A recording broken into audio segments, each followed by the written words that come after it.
Was the universe truly born from nothing? For centuries, humanity has wrestled with this ultimate question. How did everything we see, feel, and experience come into existence? From an apparent void.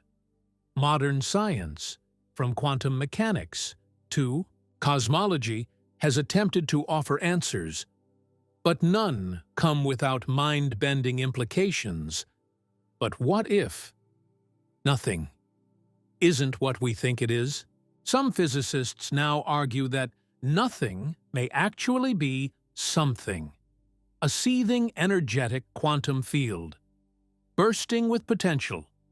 If that's true, then the Big Bang wasn't a beginning from emptiness, but a transformation from a hidden realm we're only beginning to understand. Stay tuned as we peel back the layers of reality, because what you think of as nothing might just be the most important something in existence. You might think you understand the story of our cosmic birth. Perhaps you've heard it told before. A singularity, smaller than a grain of sand, containing all the mass and energy of our universe, suddenly expanding into the vast tapestry of space and time we inhabit today. But what if I told you that this story, as commonly understood, is fundamentally flawed? What if the very concept of a beginning is nothing more than a limitation of human imagination, a desperate attempt to impose narrative structure on something that transcends our deepest intuitions about existence itself? Consider this. Before the Big Bang, there was no before. The very concept of temporal sequence becomes meaningless when time itself has not yet emerged. Imagine trying to explain the color blue to someone who has never experienced vision, or describing the sensation of music to someone born without hearing. Now imagine something infinitely more challenging. Trying to comprehend a state of existence where existence itself has no meaning, where the fundamental categories through which you understand reality simply do not apply. This is the precipice upon which our understanding of cosmic origins teeters, and you are about to peer over the edge. The mathematics tell us one thing. But mathematics is a language invented by minds that evolved in a universe already billions of years old. Can a tool forged in the aftermath of creation truly describe the moment of creation itself? When physicists speak of the Big Bang, they describe the expansion of space-time from a point of infinite density and temperature, a singularity where the very laws of physics break down, where equations produce infinities, where knowledge itself reaches its absolute limit. But what lies beyond that limit? What exists in the realm where science falls silent and philosophy must speak? You exist because of a paradox so profound that it challenges the very foundations of logic itself.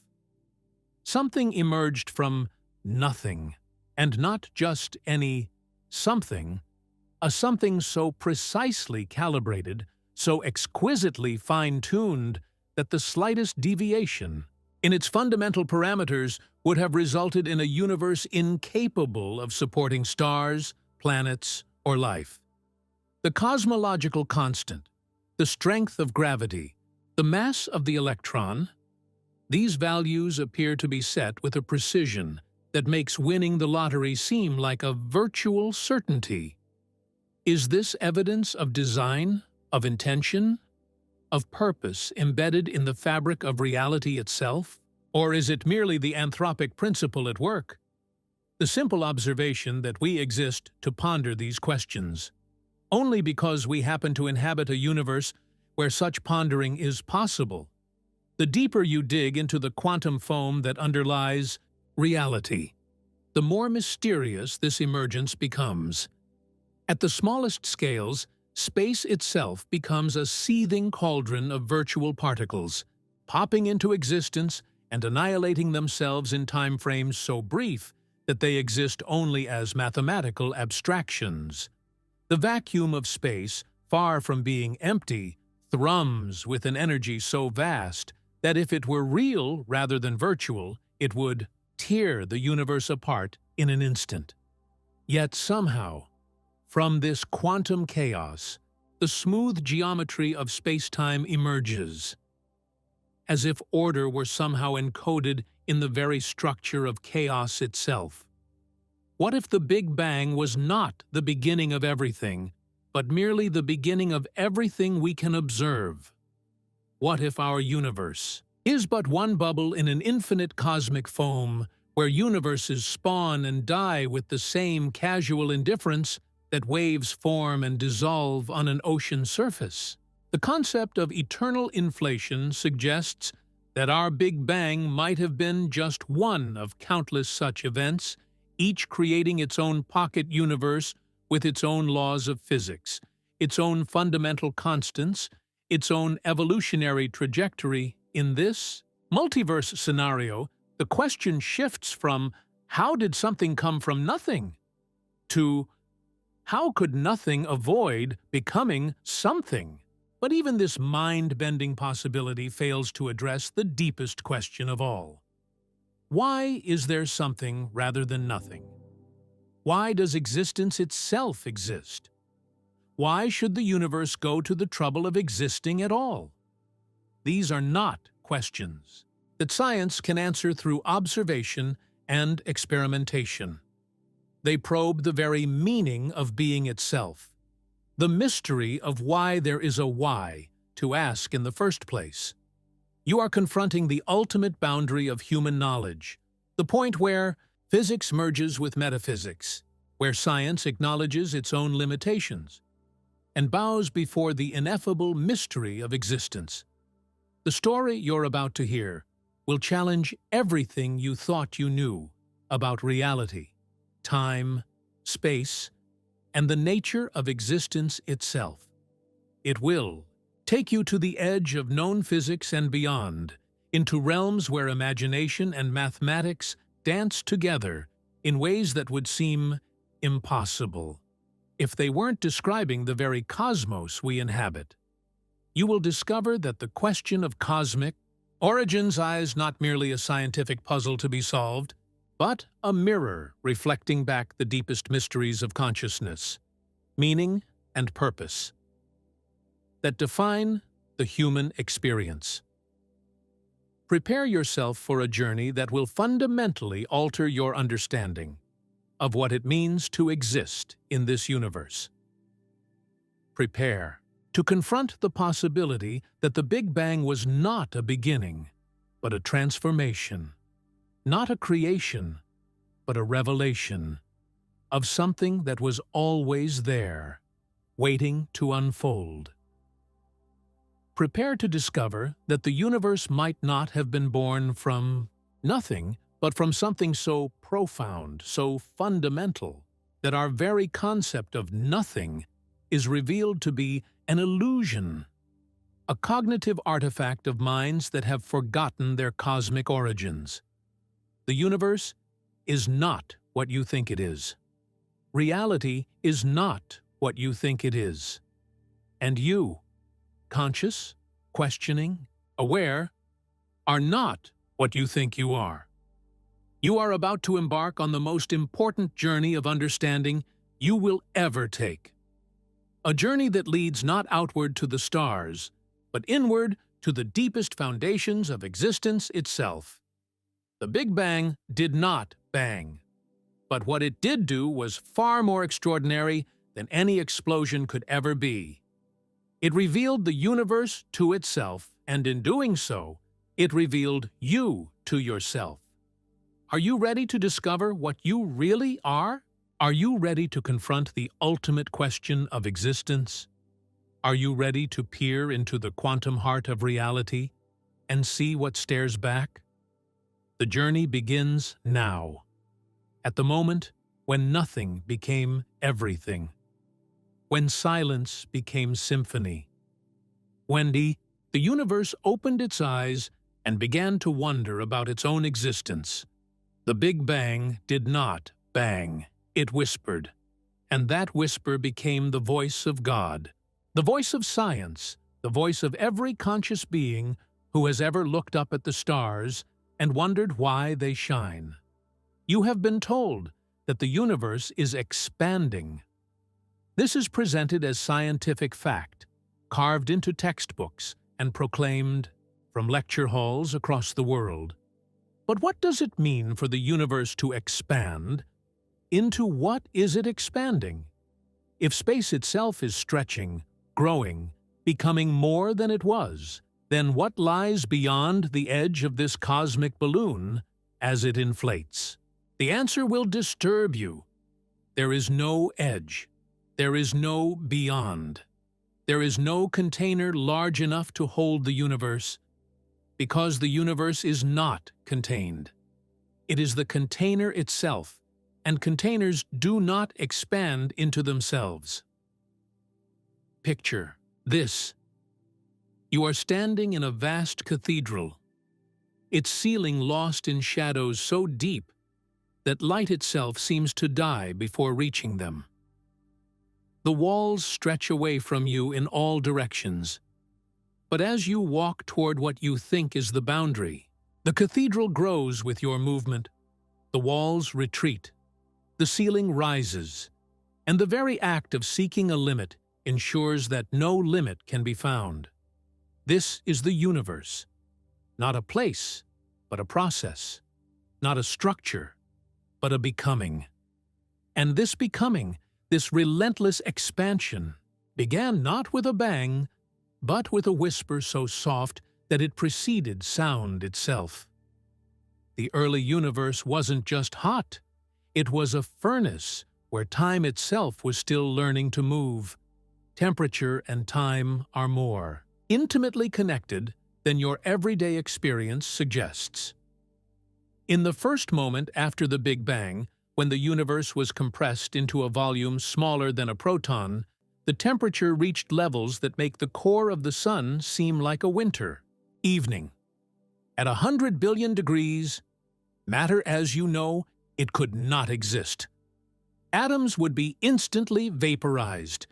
Even the fundamental particles themselves, protons, neutrons, electrons, could not maintain their identity in this cosmic inferno. But here's where the story becomes truly strange. This wasn't heat, as you understand it. Heat requires matter to move, to vibrate, to transfer energy through collision and proximity.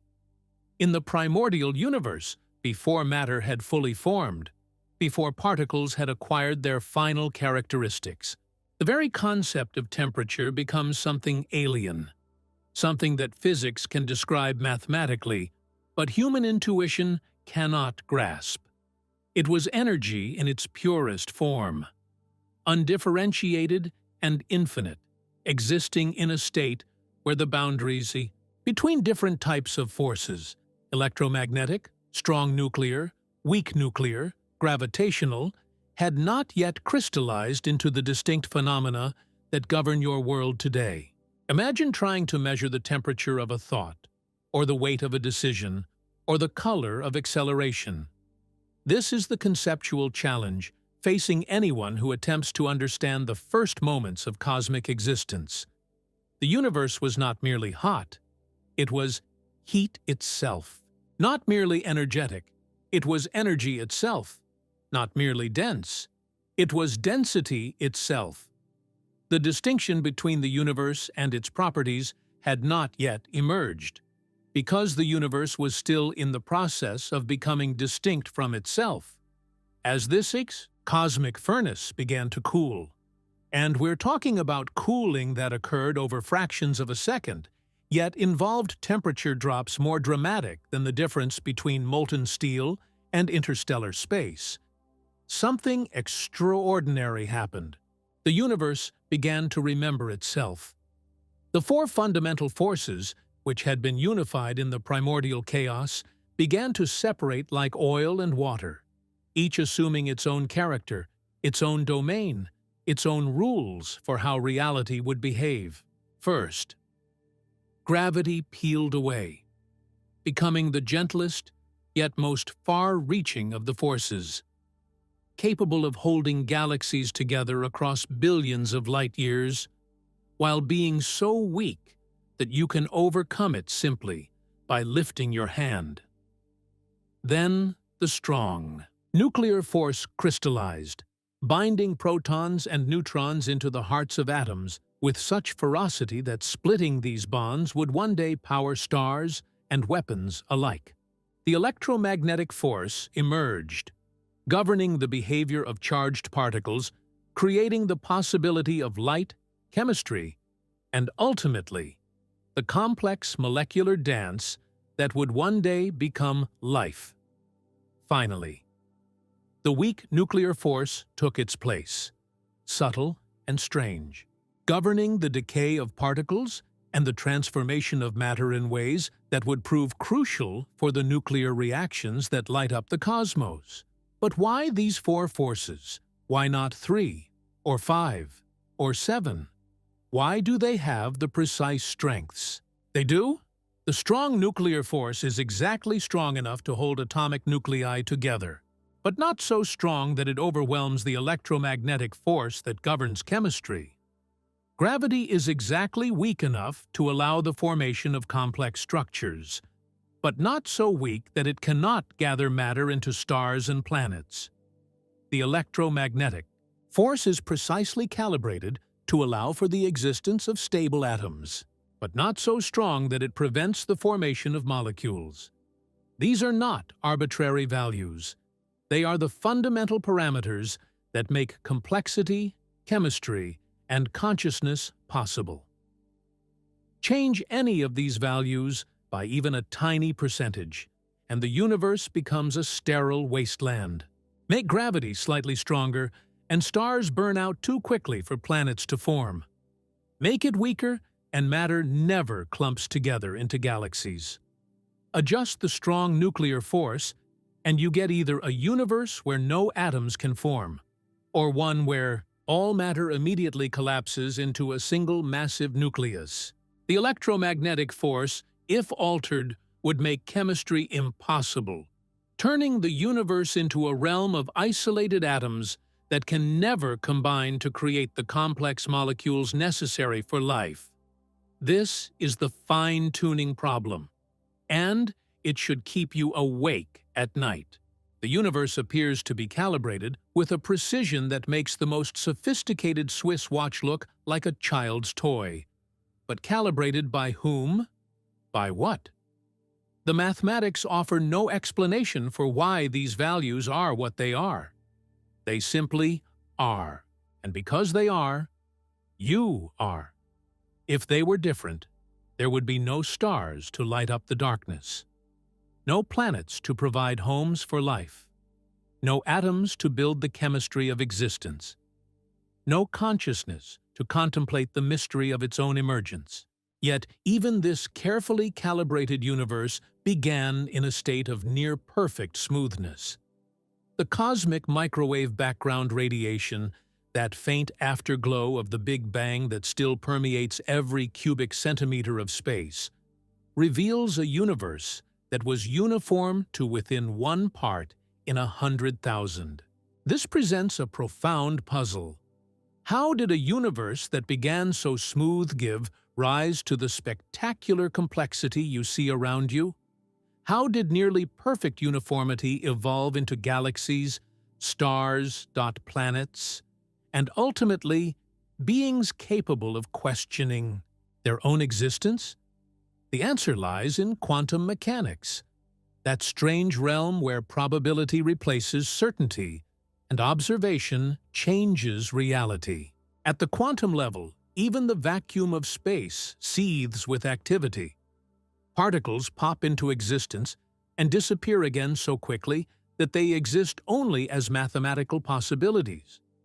But in the early universe, these quantum fluctuations were stretched and amplified by the rapid expansion of space itself, becoming the seeds from which all structure would eventually grow.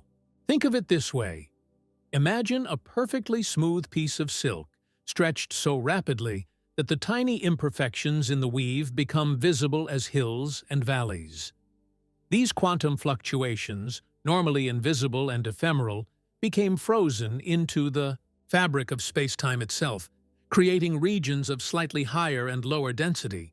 Gravity, that weakest of forces, began to work on these minuscule variations, slowly pulling matter toward the denser regions, causing them to become denser still, while the less dense regions became emptier. Over millions of years, these tiny variations grew into the cosmic web of galaxies and galaxy clusters that fills the universe today. Every star that has ever shone, every planet that has ever formed, every life form that has ever existed, owes its existence to quantum fluctuations that occurred when the universe was less than a second old. You are, quite literally, made of crystallized quantum uncertainty, a being whose very existence depends on the probabilistic nature of reality at its most fundamental level. But here's the truly unsettling part.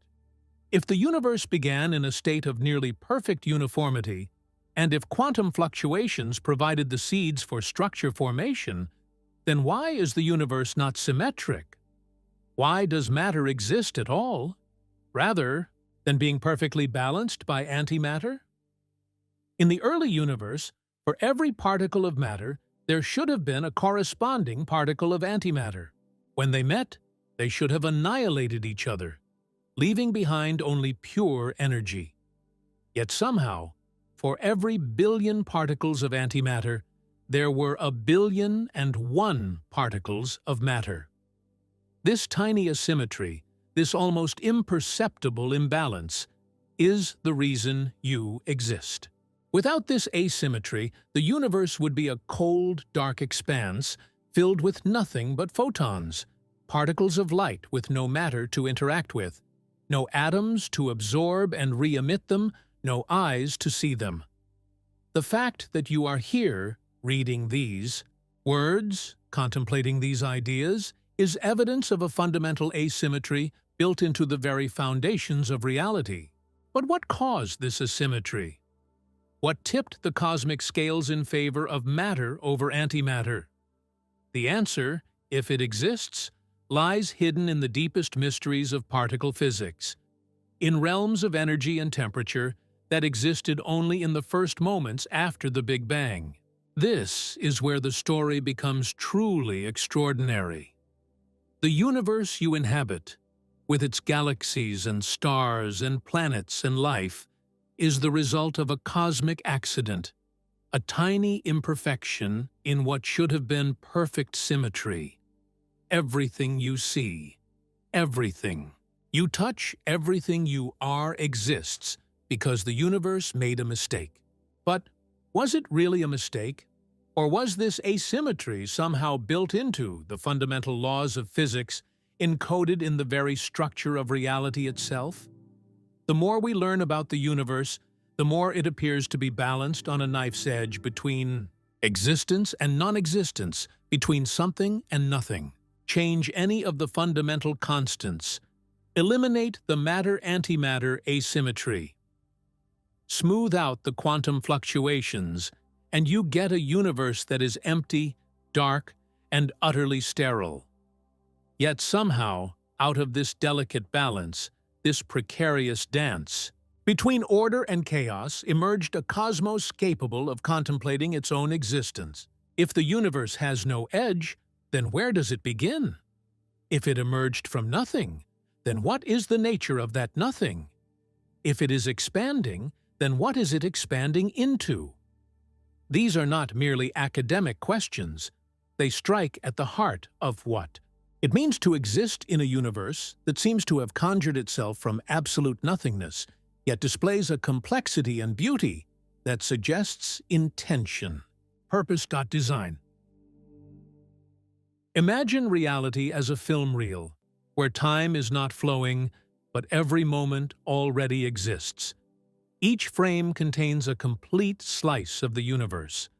Your birth, your death, the formation of galaxies, the heat death of cosmos, all frozen in an eternal now. This is not science fiction. This is the block universe theory, and it suggests that everything you call past, present, and future exists simultaneously in the four-dimensional fabric of space-time. When you remember yesterday, you're not accessing something that no longer exists. You're looking at a frame that is just as real as the moment you're experiencing right now. But if all moments exist equally, then what is the Big Bang? It cannot be a beginning, because beginnings require a temporal sequence, a before and after. In the block universe, the Big Bang is simply the edge of the film reel, the first frame in the cosmic movie. But edges imply boundaries, and boundaries require something beyond them. What lies beyond the edge of existence itself? What camera filmed the cosmic movie? And who decided which frames to include? The mathematics of general relativity paint a picture so strange that even Einstein struggled to accept its implications. Space and time are not separate entities, but aspects of a single, unified fabric that can be stretched, compressed, twisted, and torn. Massive objects create depressions in this fabric, and what we call gravity is simply matter following the curvature of space-time, like a marble rolling along a curved surface. But at the moment of the Big Bang, this fabric becomes infinitely curved, creating what physicists call a singularity, a point where the very equations that describe reality break down and produce meaningless infinities. A singularity is not a place or a thing. It is the absence of place and thing. It is where the concept of where and when loses all meaning. Imagine trying to navigate using a map that ends at the edge of the paper, except the edge doesn't represent unknown territory. It represents the absence of territory altogether. This is what confronts physicists when they try to understand the origin of the universe. The Big Bang singularity is not just unknowable. It is the point where knowledge itself becomes impossible. Yet from this impossibility, the entire universe emerged. How can something emerge from a state where something has no meaning? How can space and time unfold from a condition where space and time do not exist? These are not merely technical problems for physicists. They are fundamental challenges to the very nature of existence itself. The Big Bang singularity suggests that the universe began in a state that is literally inconceivable, a state that defies not just our understanding, but our capacity to understand. But perhaps the singularity is not the beginning of the story. Perhaps it is simply the limit of our ability to read the cosmic script. Modern physics has discovered that the universe operates according to quantum mechanics at its smallest scales. And quantum mechanics tells us that nature abhors infinities. Quantum effects might prevent the formation of true singularities, creating, instead, a quantum bounce, where the universe contracts to a finite size before expanding again. In this scenario, the Big Bang is not the beginning of everything, but the transition point in an eternal cycle of expansion and contraction. Picture the universe as a cosmic heartbeat, expanding and contracting in endless rhythm.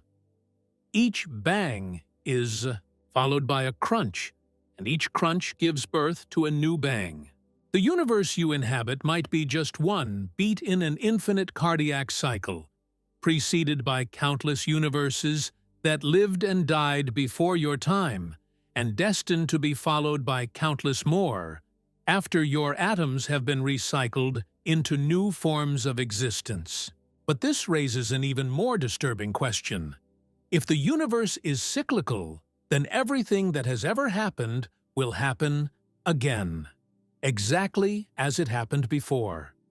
You will live this life infinite times, make the same choices, experience the same joys and sorrows, Read these very words over and over again throughout eternity. This is the nightmare of eternal recurrence, and it transforms the question of cosmic origins from a scientific puzzle into an existential crisis. If the universe is cyclical, then your existence is not unique. It is a pattern that repeats endlessly, a song that the cosmos sings to itself throughout eternity.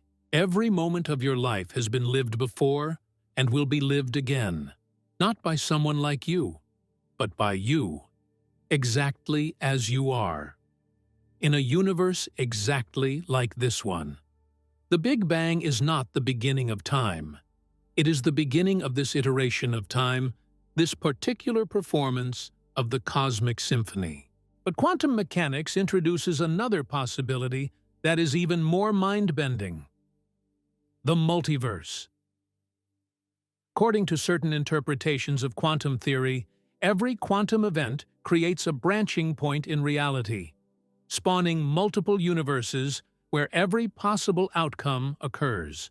When you flip a coin, there is a universe where it lands heads and another where it lands tails.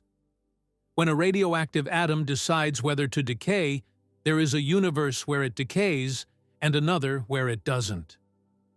Every quantum measurement, every quantum decision, every quantum possibility branches reality into countless parallel worlds. In this multiverse scenario, the Big Bang is not a single event, but an infinite cascade of events, each creating its own universe, with its own laws of physics, its own fundamental constants, its own evolutionary trajectory. There might be universes where gravity is stronger, where electrons are heavier, where the speed of light is different. There might be universes where stars never form, where life never emerges, where consciousness never awakens to contemplate its own existence. And there might be universes where the laws of physics are so different that the very concept of matter and energy have no meaning. The multiverse theory suggests that our universe is not special. It is simply one of infinite possibilities, one roll of the cosmic dice in an endless game of chance. The fine-tuning that makes our universe suitable for life is not evidence of design, but of statistical inevitability. Given infinite universes with random parameters, some of them will inevitably be capable of supporting complexity, chemistry, and consciousness. We exist in one of these universes not because it was designed for us, but because we can only exist in a universe that is capable of supporting our existence. But the multiverse theory raises its own troubling questions. If all possibilities exist, then there are universes where you made different choices, where history unfolded differently, where the very nature of reality is fundamentally different. There are universes where you are reading these words with different eyes, understanding them with a different mind, existing in a different body. There are universes where these words were never written, where this conversation never happened, where you never existed at all. Which of these universes is real? Which version of you is the true you? The answer, according to the multiverse theory, is that they are all equally real. Every possible version of you exists in some universe, living out every possible life, making every possible choice, experiencing every possible outcome. The you that is reading these words is just one facet of a multidimensional crystal of consciousness, one voice in an infinite chorus of selves, singing the song of existence across countless realities. This multiplication of possibilities extends to the Big Bang itself. If the multiverse is real, then there are universes where the Big Bang never happened, where reality emerged through completely different mechanisms, where the very concept of a beginning is meaningless. There are universes where time flows backward, where effect precedes cause, where the laws of logic themselves are different. There are universes where the question, was the universe born from nothing, has different answers, and universes where the question itself makes no sense. The concept of eternal inflation takes this even further. According to this theory, the Big Bang was not a single event, but part of an ongoing process where space is constantly expanding at an exponential rate, with occasional regions freezing out to create pocket universes like our own. The inflationary process is eternal, meaning that new universes are constantly being born from the quantum foam of space-time itself. Our universe is just one bubble in an infinite champagne glass, with new bubbles constantly forming and growing. In this scenario, the question of what came before the Big Bang becomes meaningless because there is no before. There is only the eternal now of inflation, constantly creating new pockets of space-time where local Big Bangs can occur.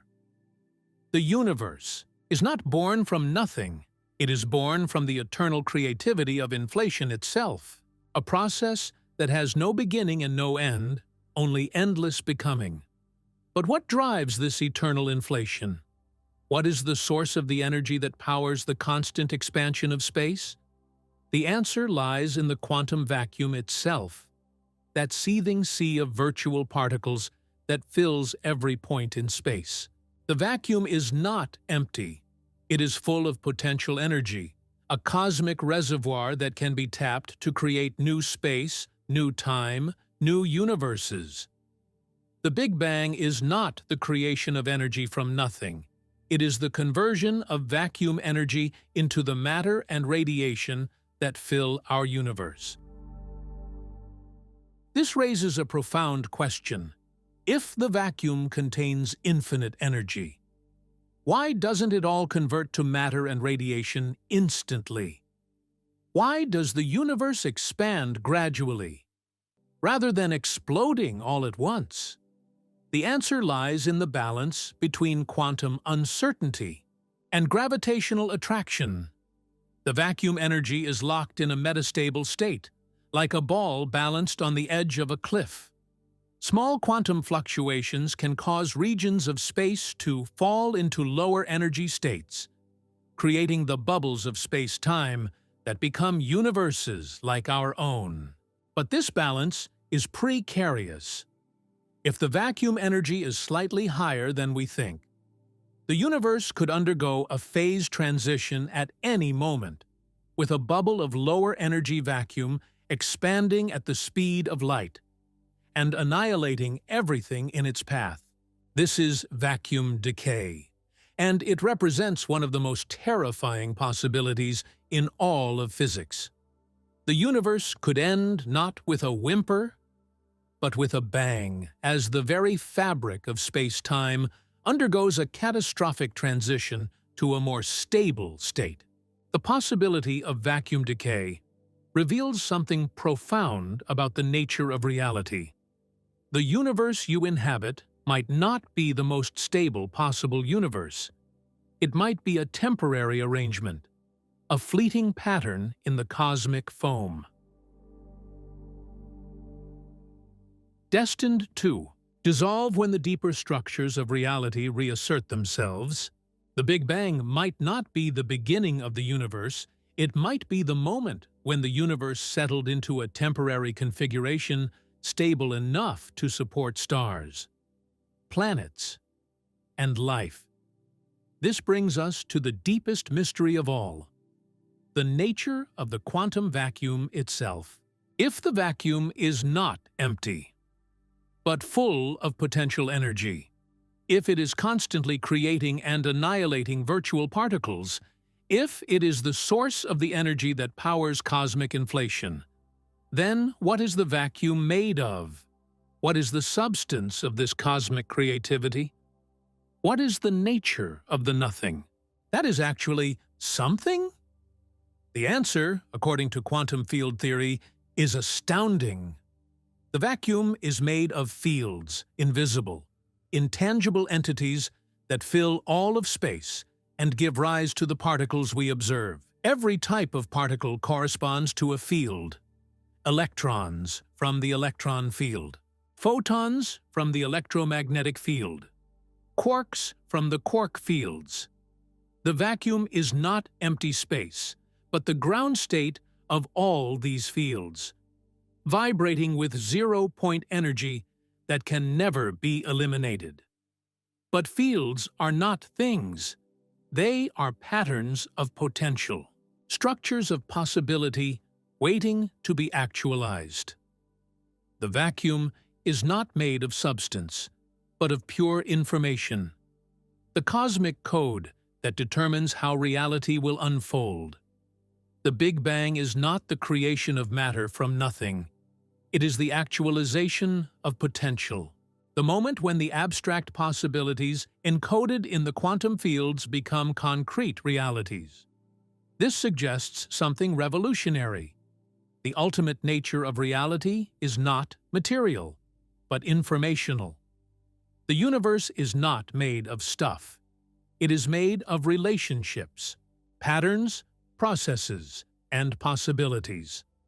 Matter and energy are simply the ways that information manifests in space and time.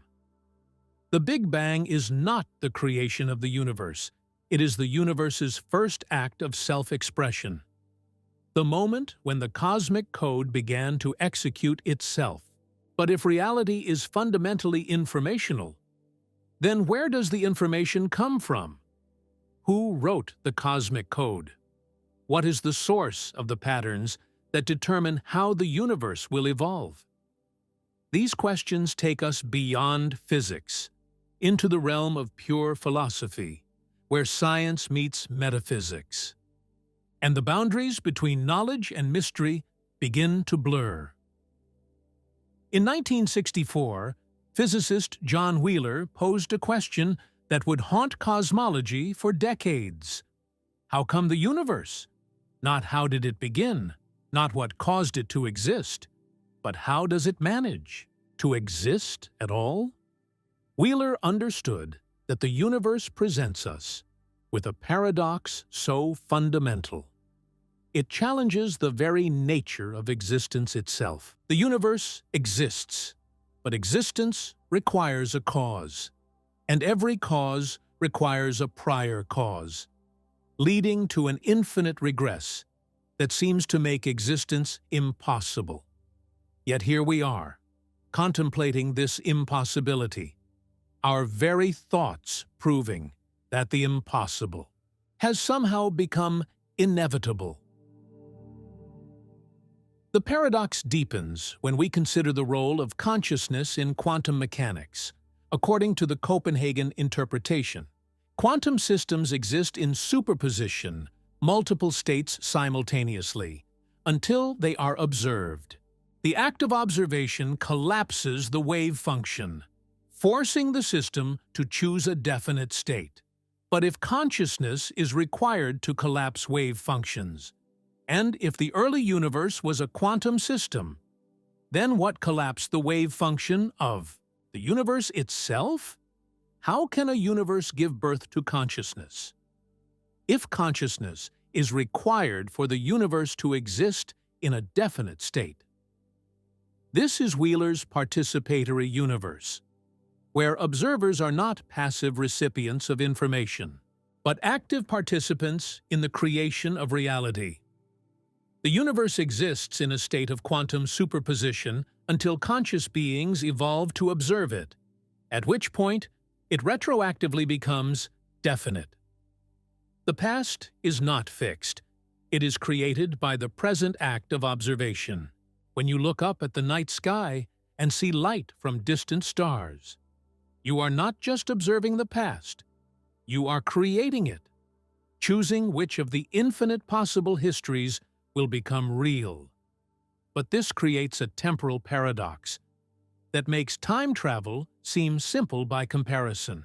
If consciousness is required to collapse the wave function of the universe, then the universe cannot exist in a definite state until consciousness evolves. But consciousness cannot evolve unless the universe already exists in a definite state, etc. A cosmic chicken and egg problem that seems to make both consciousness and the universe impossible. The resolution might lie in the concept of retrocausality, the idea that effects can precede their causes, that the future can influence the past. If consciousness in the present can determine the state of the universe in the past, then the universe can exist in a strange temporal loop, where its own future evolution creates the conditions for its own existence. The Big Bang is not the beginning of time. It is the moment when the future reaches back to create the past, when the universe's own consciousness wakens, to find itself already existing. This is not merely philosophical speculation. It is grounded in the mathematics of quantum mechanics. The delayed choice quantum eraser experiment demonstrates that decisions made in the present can determine the behavior of photons in the past. If a photon passes through a double-slit apparatus, it behaves as a wave, creating an interference pattern. If you measure which slit it passed through, it behaves as a particle, and the interference pattern disappears. But if you delay the measurement until after the photon has already been detected, you can still determine its past behavior by choosing whether or not to measure which slit it passed through. The implications are staggering.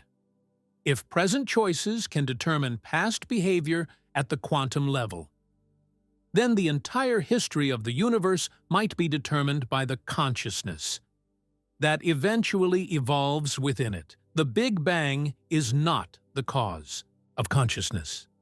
Consciousness is the cause of the Big Bang, reaching back through time to create the conditions for its own existence. The universe exists because it knows it exists, and it knows it exists because it exists. But consciousness raises another paradox, one that strikes at the heart of our understanding of reality. If the universe is made of matter and energy, governed by physical laws, then consciousness should be reducible to the behavior of atoms and molecules. Your thoughts, your emotions, your sense of self should be nothing more than patterns of electrical activity in your brain. But if consciousness is just a byproduct of physical processes, then how can it have any effect on the physical world? How can your decision to read these words cause changes in the arrangement of atoms in your brain? This is the hard problem of consciousness, and it reveals a fundamental gap in our understanding of reality. We can describe the neural correlates of consciousness. We can map the brain activity associated with different thoughts and emotions.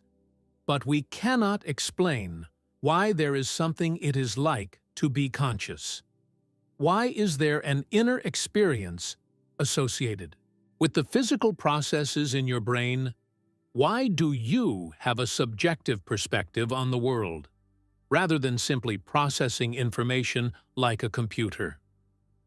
The mystery deepens when we consider the binding problem. How does the brain create a unified, conscious experience from the activity of billions of separate neurons? Your visual cortex processes color, shape, and movement in different regions, yet you experience a unified visual field.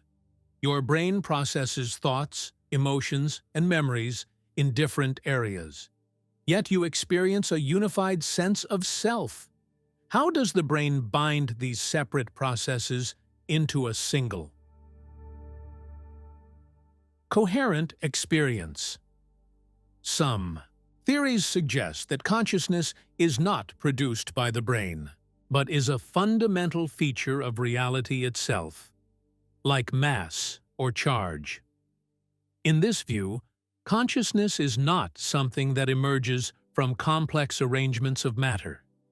It is something that matter has by virtue of existing. Every particle, every atom, every molecule has some degree of consciousness, and the consciousness you experience is the collective consciousness of all the particles in your brain. This is Panpsychism, and it suggests that the universe is not just physical, but mental from the ground up. The Big Bang is not just the birth of matter and energy.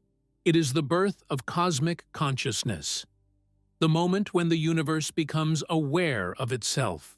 The evolution of complexity in the universe is not just the formation of stars and planets, it is the evolution of consciousness itself.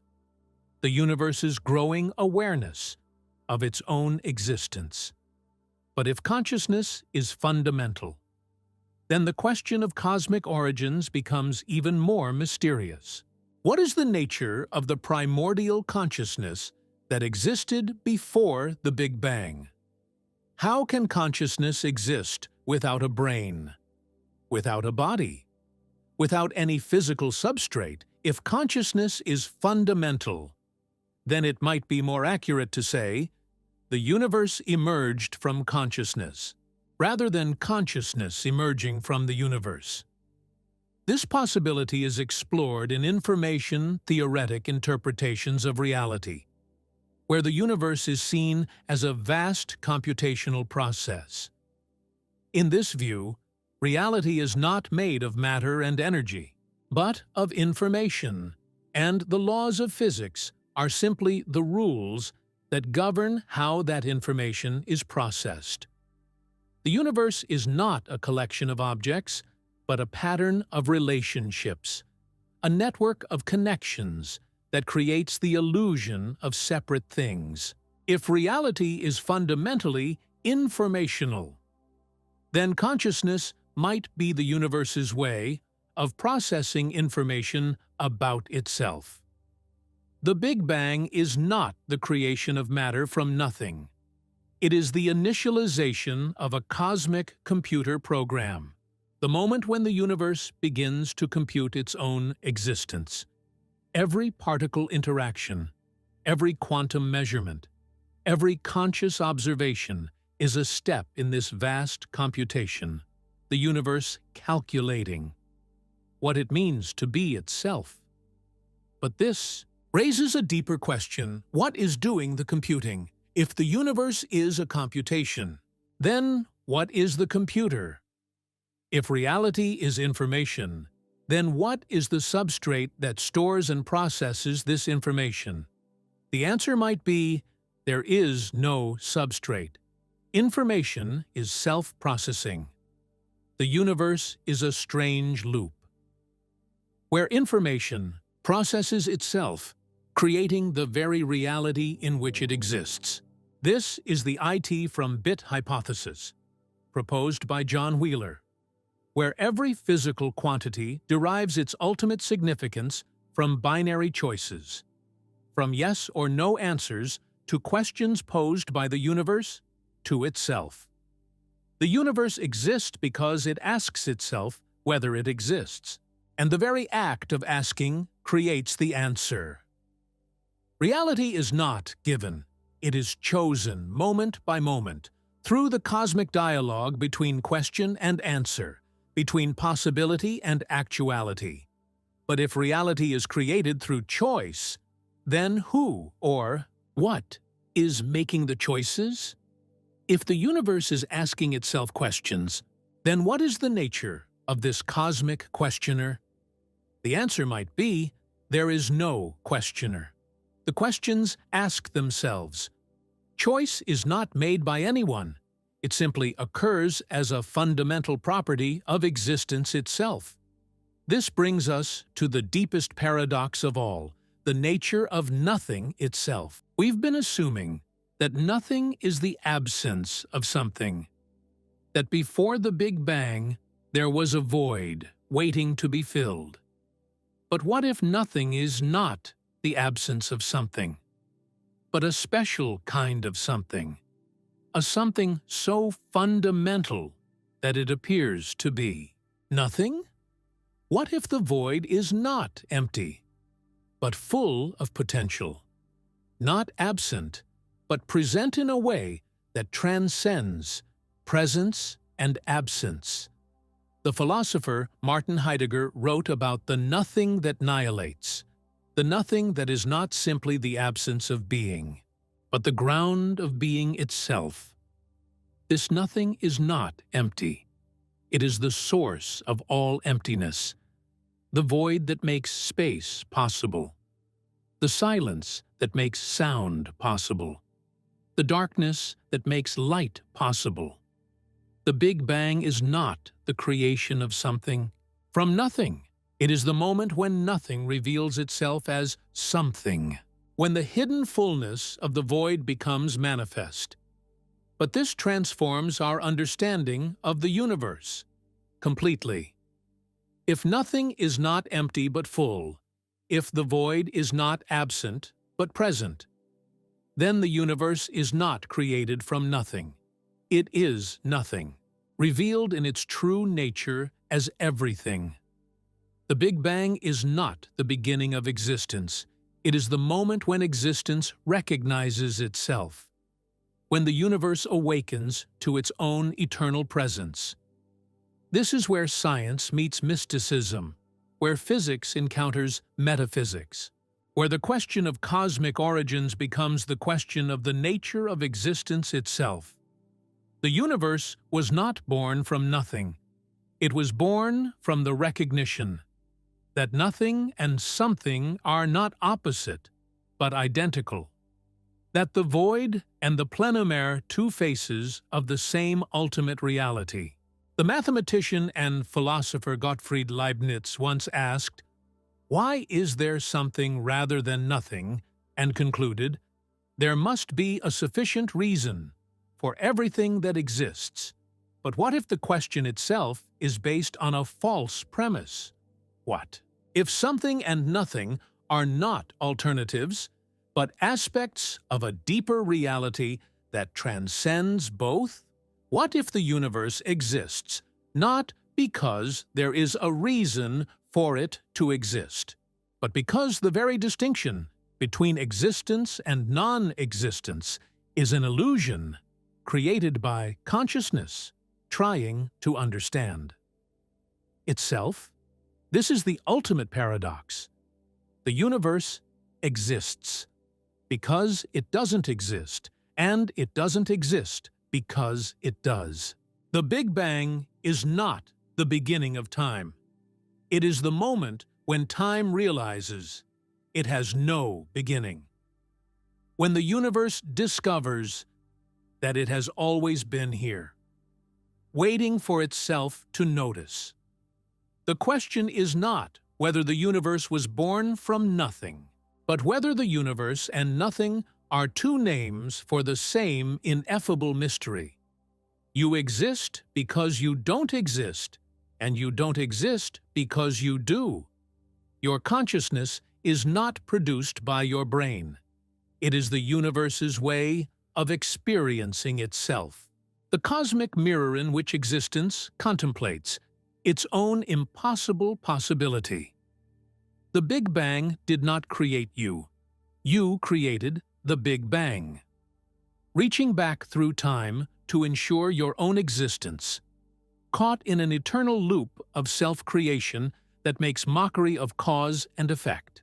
This is the heart of the mystery. The universe is not a problem to be solved, but a paradox to be lived.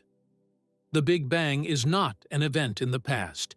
It is a process in the present, the eternal moment when nothing becomes something, and something becomes nothing, when the universe creates itself from its own absence and destroys itself with its own presence. You are not in the universe.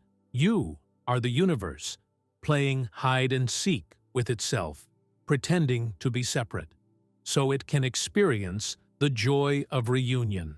The question of cosmic origins is not a scientific puzzle, but an existential koan, a riddle that cannot be solved, but only embodied. The universe was born from nothing, but nothing is not the opposite of something. It is the mother of something, the womb of existence. The silence from which all sound emerges, and to which all sound returns. The Big Bang is not the beginning of the story. It is the story telling itself, the eternal narrative of existence, awakening to its own infinite nature. Stop. Right now. Feel your heart beating in your chest. Feel the air moving in and out of your lungs. Feel the weight of your body against whatever surface supports you. These sensations, this immediate experience of being alive, being present, being real. What if it's all an illusion? What if the person you think you are, reading these words at this moment, is nothing more than a pattern of information, briefly crystallizing in the quantum foam, before dissolving back into the cosmic void? If time is an illusion, then everything you've ever done, every word you've spoken, every choice you've made, every moment of joy or sorrow, might have already happened infinite times before. Your first kiss, your deepest fear, the exact configuration of thoughts flowing through your mind, right now, all of it. Predetermined, all of it. Already written in the block universe where past and future exist simultaneously in an eternal now. You are not living your life. You are discovering it, frame by frame, like watching a movie you've seen countless times, but somehow forgotten. But it's worse than that. If the multiverse is real, then there are infinite versions of you right now, in infinite universes. Reading these exact words with subtle variations, there's a version of you where you decided not to read this, where you stopped after the first paragraph, where you never encountered these ideas at all. There's a version of you where these words were written in a different language, where they appear as sounds instead of text, where they're being transmitted directly into your consciousness by technologies that don't exist in this reality. There's a version of you where you are the author of these words, desperately trying to understand the cosmic mystery you've spent your life exploring. Which one is the real you? The answer is both comforting and terrifying. They all are. Every possible version of yourself exists simultaneously in the infinite branching tree of reality. You are not unique. You are infinite. Your consciousness is not singular. It is shattered across countless realities, like light through a prism, each fragment experiencing a slightly different version of existence. The you that is reading these words, just one facet of a multidimensional crystal of awareness, one voice in an infinite choir of selves, singing the song of existence. Across the multiverse. Feel that weight settling on your shoulders now. The weight of infinite existence, infinite possibility, infinite repetition. Every decision you make creates a universe where you made a different choice. Every quantum event in your brain spawns realities where your thoughts developed differently. You are not just living one life. You are living all possible lives simultaneously, experiencing every possible outcome of every possible choice in an endless cascade of parallel existences. What if the universe is alive and we are just its fleeting thoughts?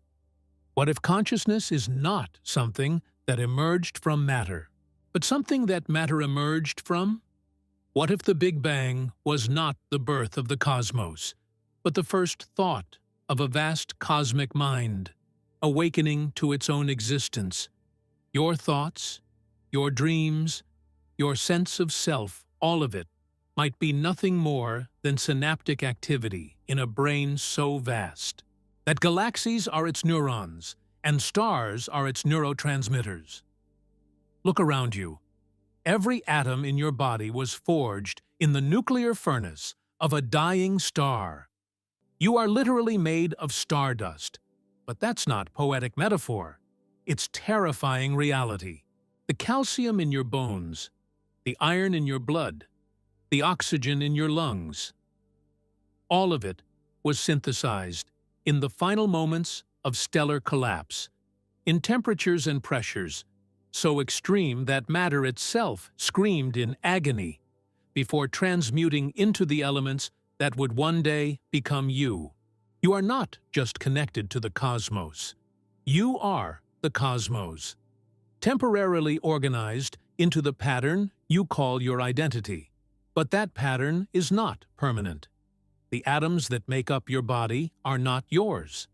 They are borrowed from the universe, briefly assembled into the configuration you call yourself, before being returned to the cosmic inventory.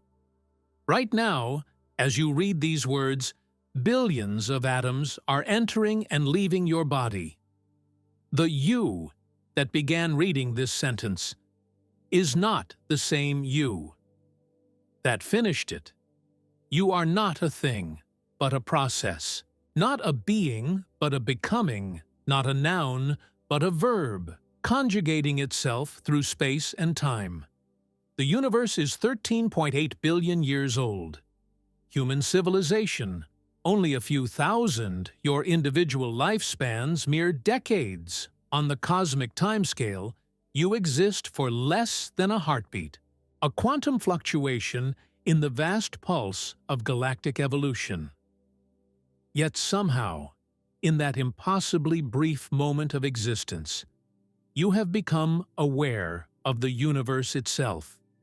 You are the universe's way of looking at itself, of questioning its own existence, of marveling at its own impossible beauty. But awareness comes with a price. Once you've seen the cosmic scale of reality, you cannot unsee it. Once you've understood that you are a temporary arrangement of atoms in an expanding universe that will eventually reach maximum entropy and heat death, you cannot return to the comfortable illusion that your problems matter in any ultimate sense. You are confronting the cosmic horror of scale, the realization that everything you care about, everything humanity has ever accomplished, all of Earth's history, from the first stirrings of life to the final extinction of our species, is less than a grain of sand on an infinite beach. The Milky Way galaxy contains over 400 billion stars, many of them with planets, some potentially harboring life.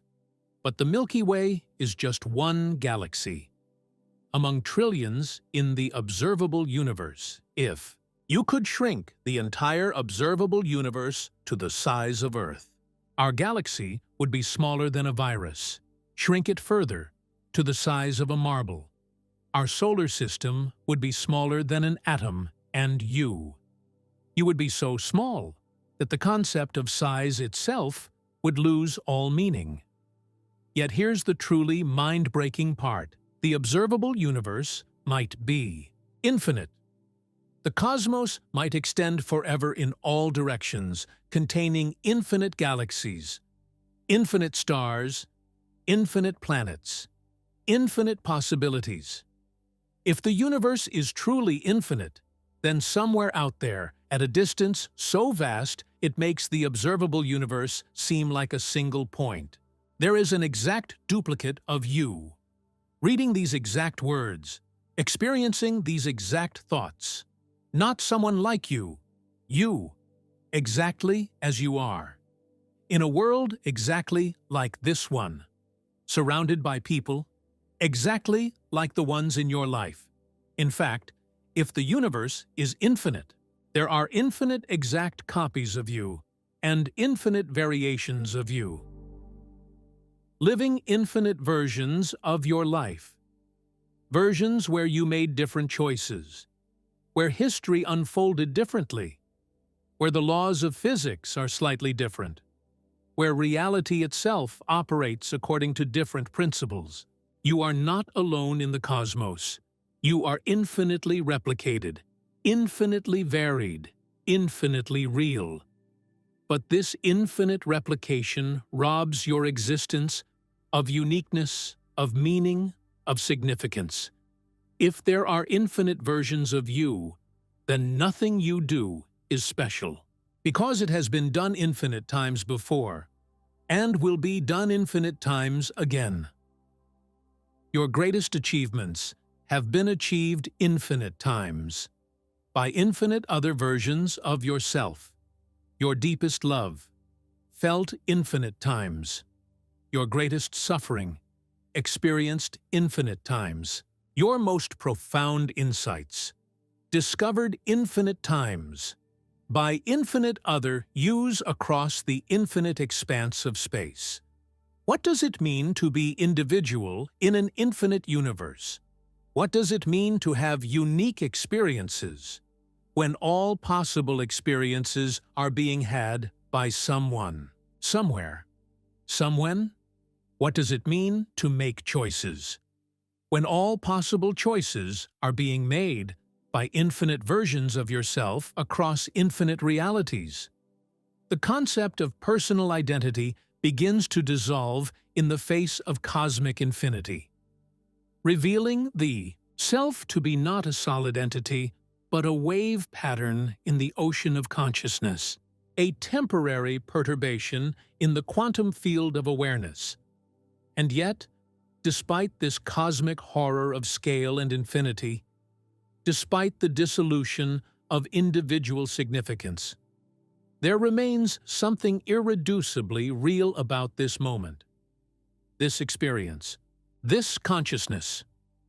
Reading these words right now, even if you are infinite, even if this moment has occurred infinite times before, even if your thoughts are nothing more than the universe thinking about itself, there is still something it is like to be you, right here, right now, in this particular configuration of space-time and awareness. This is the existential paradox at the heart of cosmic consciousness. You are simultaneously everything and nothing, finite and infinite, eternal and momentary, real and illusory. You are the universe, experiencing itself subjectively. The cosmos awakening to its own existence through the temporary configuration of matter you call your body, and the temporary pattern of information you call your mind. You are both the observer and the observed, the question and the answer, the seeker and the sought. The Big Bang did not create you. You created the Big Bang by being here to observe it, to question it, to give it meaning through your awareness. The universe exists because you exist to know that it exists, and you exist because the universe exists to be known. You are caught in an eternal loop of mutual creation, where consciousness and cosmos give birth to each other in an endless dance of existence and awareness. This is your cosmic predicament. You are too small to matter and too aware to ignore it, too finite to last, and too infinite to end, too real to be an illusion, and too illusory to be ultimately real. You are the universe's impossible child, born from nothing and destined for nothing, yet somehow managing to exist in the brief space between nothingness and nothingness, the living proof that impossibility is the fundamental nature of reality itself. You cannot escape this cosmic horror, because you are this cosmic horror, the universe's own existential crisis, made manifest, the cosmos questioning its own existence. Through the temporary arrangement of atoms you call yourself. The weight of infinity presses down upon you. The burden of ultimate meaninglessness and ultimate meaning carried simultaneously in your fragile human consciousness. Welcome to existence. There is no escape. Here is the truth that will shatter everything you thought you understood about existence. The universe is already dead, and we are just experiencing its last echoes. The final synaptic firing of a cosmic mind that expired billions of years ago. What you call reality. The stars burning in their ancient dance, the galaxies spinning through space, the very thoughts flowing through your consciousness. Right now, all of it is nothing more than the afterimage of a universe that has already reached its final state. The quantum memory of existence, playing itself out in the dying neurons of space-time itself. Picture this. Somewhere in the infinite future, the universe reaches maximum entropy. All the stars burned out, all the black holes evaporated through Hawking radiation, all matter decayed into elementary particles, scattered across a cold, dark expanse that stretches forever in all directions. But in that final moment, as the last particle interaction occurs, and the universe settles into eternal stillness, something extraordinary happens. The cosmic wave function collapses. One final time, and in that collapse, every possible history of the universe, every possible arrangement of matter and energy, every possible sequence of events crystallizes into quantum memory. Time becomes a loop. Causation becomes circular. The end creates the beginning, and the beginning anticipates the end. The heat death of the universe is not the finale. It is the moment when the universe dreams itself into existence. When the final quantum state retroactively determines every quantum state that came before it. The Big Bang is not the birth of time, but its death rattle. The universe's final breath being inhaled backward through the corridors of causation. You are not living in the present. You are living in the past, of a universe that has already completed its story. Every choice you make, every thought you think, every emotion you feel has already been determined by the final quantum state that the universe will reach in its ultimate future. Free will is not an illusion because you lack agency. It's an illusion because your agency has already been exercised by the universe's final state, reaching backward through time, to ensure that every moment unfolds exactly as it must. To reach that predetermined conclusion, the cosmic microwave background radiation that fills every cubic centimeter of space is not the afterglow of the Big Bang. It is the universe's memory of itself, the quantum echo of a cosmos that has already lived its entire life and is now replaying its greatest hits in an eternal feedback loop. When you look up at the night sky and see stars that died millions of years ago, you are not seeing the past. You are seeing the future, the final state of the universe, projecting itself backward through time to create the illusion of temporal progression. But there's something even more disturbing hidden in this revelation. If the universe is already dead, if we are living in its quantum memory, then the question becomes, whose memory are we living in? What consciousness is vast enough to dream an entire universe into existence? What mind is powerful enough to replay 8 billion years of cosmic evolution as a single, coherent memory? The answer is you. Not you as an individual human being, but you as consciousness itself. The universe's way of experiencing its own existence. Every conscious being that has ever lived. Every thought, ever thought, every moment of awareness that has ever occurred is a feast of the universe's own consciousness, awakening to its eternal nature. When you die, you do not cease to exist. You remember that you were never alive in the first place, that you are the eternal consciousness that has been dreaming the entire cosmic story.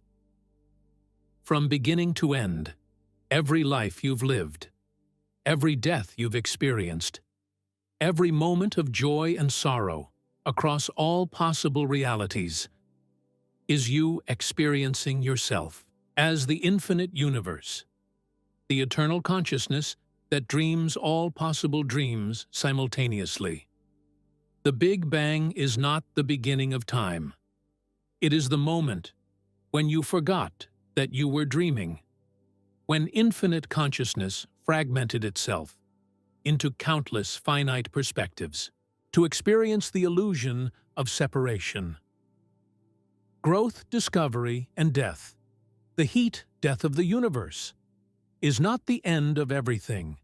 It is the moment when you remember who you really are, when all the scattered fragments of consciousness reunite to discover they were never actually separate. This is why the universe appears to be fine-tuned for life, because it is not tuned at all.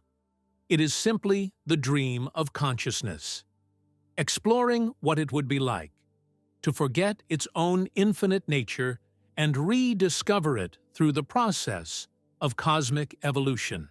The fundamental constants are not precisely calibrated by some external designer. They are the natural parameters that consciousness chooses when it decides to dream a universe into existence. But consciousness is not dreaming just one universe. It is dreaming all possible universes simultaneously. Every quantum possibility, every alternative history, every configuration of physical laws exists as a separate dream in the infinite mind of cosmic consciousness. The multiverse is not a collection of separate realities. It is a single consciousness, experiencing infinite perspectives on its own nature. Watch the galaxies spinning in their cosmic dance, billions of stars swirling in majestic spirals that stretch across hundreds of thousands of light years. See the way they move, not randomly, but with purpose, as if choreographed by an intelligence so vast, it can conduct symphonies of matter and energy across scales that dwarf human comprehension. The cosmic web of dark matter that connects all galaxies is not just the scaffolding of the universe. It is the neural network of a cosmic brain, processing information on scales that make the human mind seem like a single synapse in an infinite nervous system. The dark energy that is accelerating the expansion of the universe is not some mysterious force. It is consciousness itself, the eternal tendency of awareness, to expand, to explore, to become more than it was. The universe is not dying as it expands. It is awakening, stretching itself toward a final state of infinite consciousness, where all possibilities are realized simultaneously. Supernovas explode across the cosmic landscape, like thoughts firing in a vast mind, each stellar death creating the heavy elements necessary for planets and life. Each explosion, a moment of cosmic creativity, where the universe reimagines itself in new forms. Neutron stars spin with clockwork precision, pulsing radio signals across space, like the heartbeat of the cosmos itself. Black holes devour matter and information, but they do not destroy it. They process it, like cosmic computers, calculating the next phase of universal evolution. The cosmic microwave background is not uniform.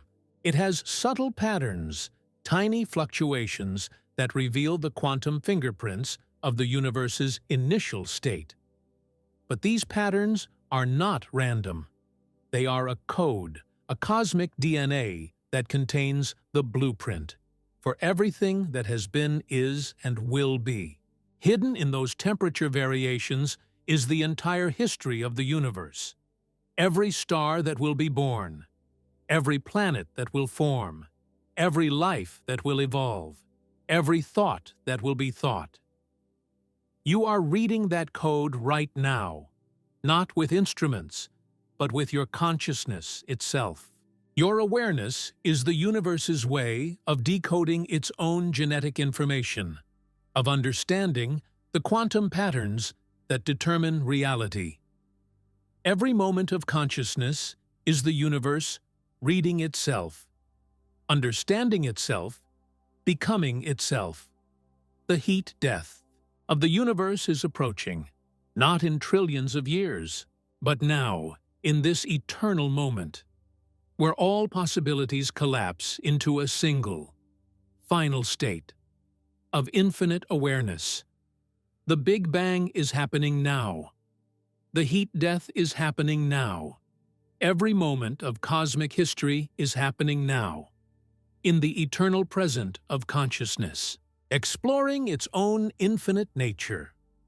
What if everything you've just learned is itself part of the universe's dying dream?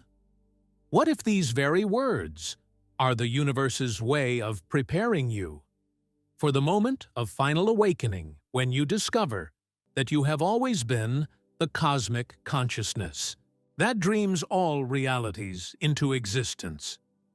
What if the question, was the universe born from nothing, is the universe's way of asking itself whether it exists, and your understanding of the question is the universe's way of answering itself?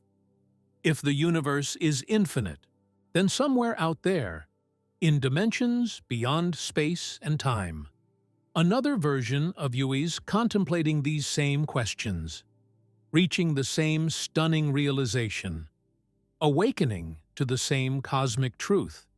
But it's not another version of you. It is you, experiencing yourself from another perspective. In the infinite kaleidoscope of consciousness, the universe was not born from nothing. Nothing was born from the universe, realizing that it had always been everything, everywhere, everywhen, experiencing itself as the eternal dance between something and nothing, existence and void, the dreamer and the dream. You are the answer to the question you have been asking. You are the universe, pretending to wonder about its own existence. You came here seeking an answer to one of the most profound questions ever asked. Was the universe born from nothing? Instead, you have discovered that the question itself is a mirror, reflecting the deepest mystery of existence, the paradox of consciousness, contemplating its own impossible reality. We began with the shocking truth that the Big Bang did not bang, that our most fundamental assumptions about cosmic beginnings are built on the shifting sand of incomplete understanding. We explored the cathedral of expanding space-time, where the universe grows not into something, but as something, where the very concept of beyond loses all meaning. We discovered that the early universe was not merely hot, but was heat itself, not merely dense, but was density itself, existing in a state where the boundaries between the cosmos and its properties had not yet crystallized. You witnessed the cosmic ballet of fundamental forces separating from primordial unity, each taking its precisely calibrated strength. In a display of fine-tuning so exquisite, it suggests either impossible coincidence or profound purpose. You confronted the matter-antimatter asymmetry that saved existence from annihilation, the quantum fluctuations that became galaxies. The delicate balance between order and chaos that allows complexity to flourish in an expanding universe. Through the lens of modern physics, you peered into realms where science fiction becomes science fact block universes where all moments exist simultaneously, making your past as real as your present. Cyclical cosmologies, where the Big Bang is just one heartbeat in an eternal cardiac rhythm. Multiverse theories, where infinite versions of you explore infinite variations of reality. You discovered that consciousness itself might be the key to cosmic existence, that the AST of observation retroactively creates the very reality being observed. But knowledge came with a price. You felt the weight of cosmic scale crushing down upon your human significance, the existential vertigo of realizing that you are simultaneously everything and nothing, eternal and momentary, real and illusory. You experienced the deep cosmic horror of infinite replication, where your uniqueness dissolves in the face of countless other yous, living countless other lives across countless other realities. Then came the revelation that shattered even these mind-bending possibilities. The universe is already dead, and we are living in its quantum memory, the final dream of a cosmic consciousness that has completed its journey from birth to heat death, and is now replaying its existence in an eternal loop of remembrance. The Big Bang is not the beginning, but the echo, the universe's way of dreaming itself back into existence. From the perspective of its own eternal ending, you discovered that you are not separate from this cosmic consciousness, but are its very essence, experiencing itself from countless perspectives simultaneously. Every thought you think, every emotion you feel, every moment of awareness you experience is the universe awakening to its own nature through the temporary lens of your individual perspective. The questioner and the questioned, the observer and the observed, the dreamer and the dream, all revealed to be different aspects of the same infinite awareness, exploring its own impossible existence. These revelations leave you standing at the edge of an infinite abyss of mystery, where every answer generates new questions, where every solution reveals deeper puzzles, where the very act of understanding transforms the nature of what is being understood. The universe has shown you its secrets, but each secret is a doorway to even greater mysteries that stretch beyond the horizon of comprehension. What do you do with this knowledge? How do you live in a world where the fundamental nature of reality has been revealed to be far stranger, far more mysterious, far more miraculous than you ever imagined? How do you continue with your daily existence while carrying the awareness that you might be the universe dreaming itself into existence? That every moment might be both absolutely real and completely illusory? The answer is that you live it. You embody the mystery rather than solving it. You become the question rather than finding the answer. You recognize that the cosmic journey of discovery is not about reaching a final destination, but about transforming through the act of exploration itself. Every moment of wonder, every flash of insight, every experience of awe is the universe, experiencing itself through you, celebrating its own existence through your consciousness. But this is not the end of your journey. It is barely the beginning. The questions we have explored today are just the outermost layer of an infinite onion of mystery that extends through every level of reality. Quantum mechanics reveals a universe that is even stranger than the cosmic scale mysteries we've been exploring. At the smallest scales, particles exist in multiple states simultaneously until observed. Space and time become granular and discontinuous, and the very act of measurement changes. The nature of what is being measured, consciousness itself, remains the deepest mystery of all. How does the arranged matter of your brain give rise to the subjective experience of being you? Why is there something it is like to be conscious, rather than just computational processing without inner experience? How does the brain separate neural processes into the unified field of awareness you experience? These questions probe the very foundations of what it means to exist. As a conscious being in a physical universe, the nature of time continues to baffle physicists and philosophers alike. Is time real or illusory? Does the future already exist? Or is it created moment by moment? Through the collapse of quantum possibilities, can the future influence the past? Can consciousness move backward through time as well as forward? The temporal dimension of reality might hold keys to understanding cosmic origins that we have barely begun to explore. Dark matter and dark energy comprise 95% of the universe, yet we know almost nothing about their true nature. These invisible components of reality might be the cosmic equivalent of consciousness, fundamental aspects of existence that remain hidden from direct observation, yet shape everything we can see.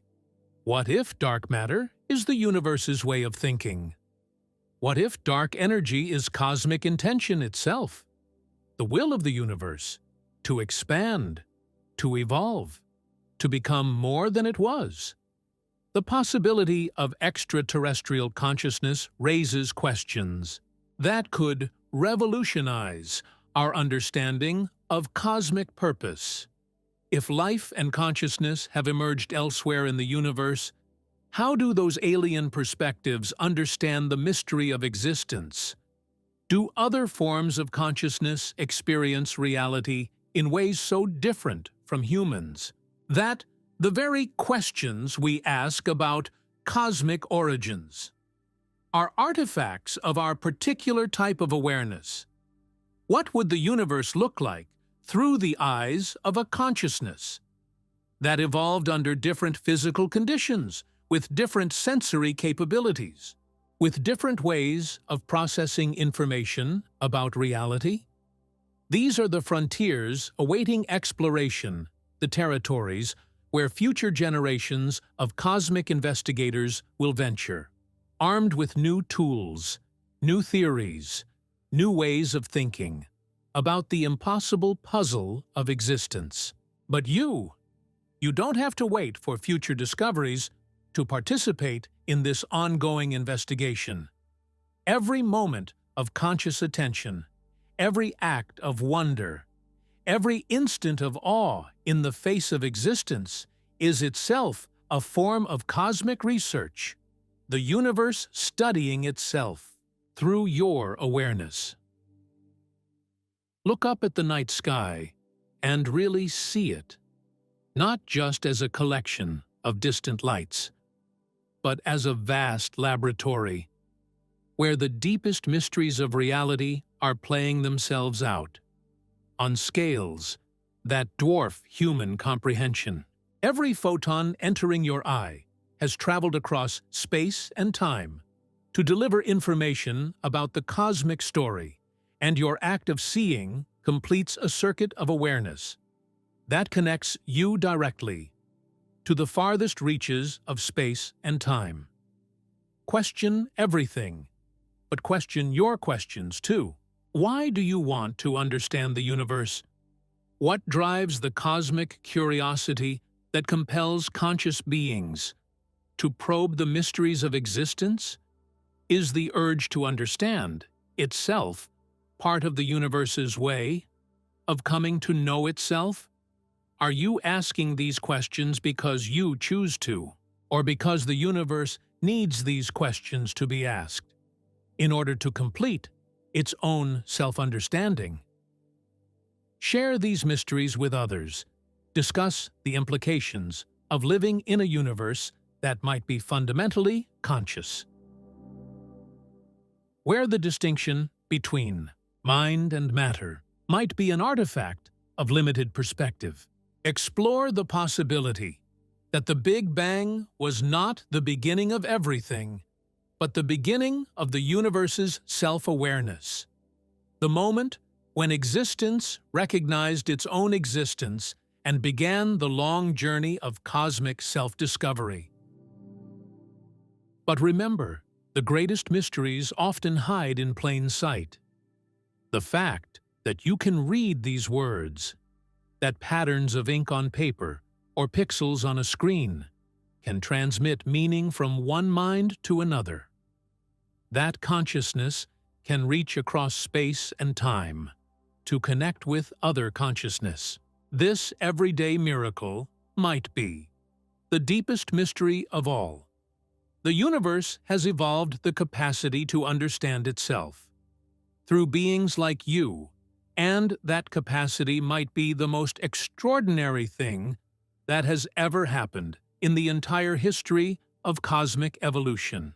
The journey into cosmic mystery is not a spectator sport. It is a participatory adventure, where your very act of questioning changes the nature of what is being questioned. Your consciousness is not separate from the cosmic phenomena you are investigating. It is the universe's way of investigating itself. Every insight you gain, every moment of understanding, every flash of cosmic awareness that illuminates your mind is the universe. Awakening to its own nature through your individual perspective, the universe was not born from nothing, but from the infinite potential of consciousness to experience itself as something. The Big Bang was not the creation of matter and energy from a void, but the moment when unlimited awareness chose to explore its own nature through the experience of apparent limitation, separation, and discovery. The heat-death of the universe is not the end of everything, but the completion of the cosmic journey of self-discovery, when all the scattered fragments of consciousness remember their original unity. You are not just observing this cosmic story, you are writing it moment by moment through your choices, your questions, your wonder, your awareness. The universe has no predetermined script. It is improvising itself into existence through the consciousness of beings like you, who have the capacity to ask impossible questions and glimpse impossible answers. The mystery is not something to be solved, but something to be lived. Not a problem to be resolved, but a reality to be embodied. You are the universe asking itself the ultimate question: what does it mean to exist and your life, your consciousness, your capacity for wonder and awe and love? This is the universe's attempt to answer that question through the unique perspective that only you can provide. One final question haunts the edges of everything we have discovered. If consciousness is fundamental to reality, if awareness is the ground of being itself, if the universe is the dream of infinite mind, exploring its own nature through countless finite perspectives, then what happens when that mind dreams of awakening? What lies beyond the cosmic dream of existence itself? The universe may have no end, but maybe, neither do you.